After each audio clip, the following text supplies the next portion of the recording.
परमात्मा और किसान। एक बार एक किसान परमात्मा से बड़ा नाराज हो गया।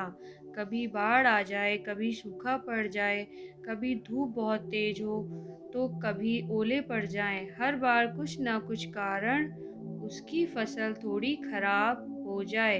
एक दिन बड़ा तंग आकर उसने परमात्मा से कहा, देखिए प्रभु, आप परमात्मा हैं, लेकिन लगता है आपको खेती बाड़ी की ज़्यादा जानकारी नहीं है। एक प्रार्थना है कि एक साल मुझे मौका दीजिए, जैसा मैं चाहूँ वैसा मौसम हो, फिर आप देखना मैं कैसे अन्न के भंडार भर दूंगा। परमात्मा मुस्कुराए और कहा, ठीक है, जैसा तुम कहोगे वैसा ही मौसम दूंगा, मैं दखल नहीं करूंगा। किसान ने गेहूं की फसल बोई। जब धूप चाहिए तब धूप मिली, जब पानी तब पानी। तेज धूप, ओले, बाढ़ आंधी तो उसने आने ही नहीं दी। समय के साथ फसल बढ़ी और किसान की खुशी भी, क्योंकि ऐसी फसल तो आज तक नहीं हुई थी।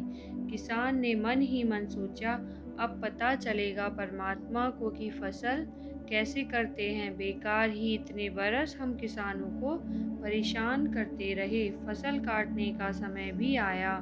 किसान बड़े गर्व से फसल काटने गया, लेकिन जैसे ही फसल काटने लगा, एकदम से छाती पर हाथ रखकर बैठ गया। गेहूं की एक भी बाली के अंदर गेहूं नहीं था। सारी बालियां अंदर से खाली थीं। बड़ा दुखी होकर उसने परमात्मा से कहा, प्रभु ये क्या हुआ? तब परमात्मा बोले, ये तो होना ही था। तुमने पौधों को संघर्ष का जरा सा भी मौका नहीं दिया। न तेज धूप में उनको तपने दिया, न आंधी ओलों से जूझने दिया।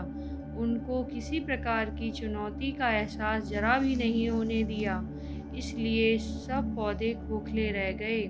जब आंधी आती है, तेज बारिश होती है, ओले गिरते हैं, तब पौधा अपने बल से ही खड़ा रहता है। वो अपना अस्तित्व बचाने का संघर्ष करता है, और इस संघर्ष से जो बल पैदा होता है वही उसे शक्ति देता है, ऊर्जा देता है, उसकी जीवटता को उभारता है। सोने को भी कुंदन बनने के लिए आग में तपने, हथौड़ी से पिटने, गलने जैसी चुनौतियों से गुजरना पड़ा, तभी उसकी स्वर्णिम आभा उभरती है, उसे अनमोल बनाती है। उसी तरह जिंदगी में भी अगर संघर्ष ना हो तो, चुनौती ना हो तो, आदमी खोखला ही रह जाता है।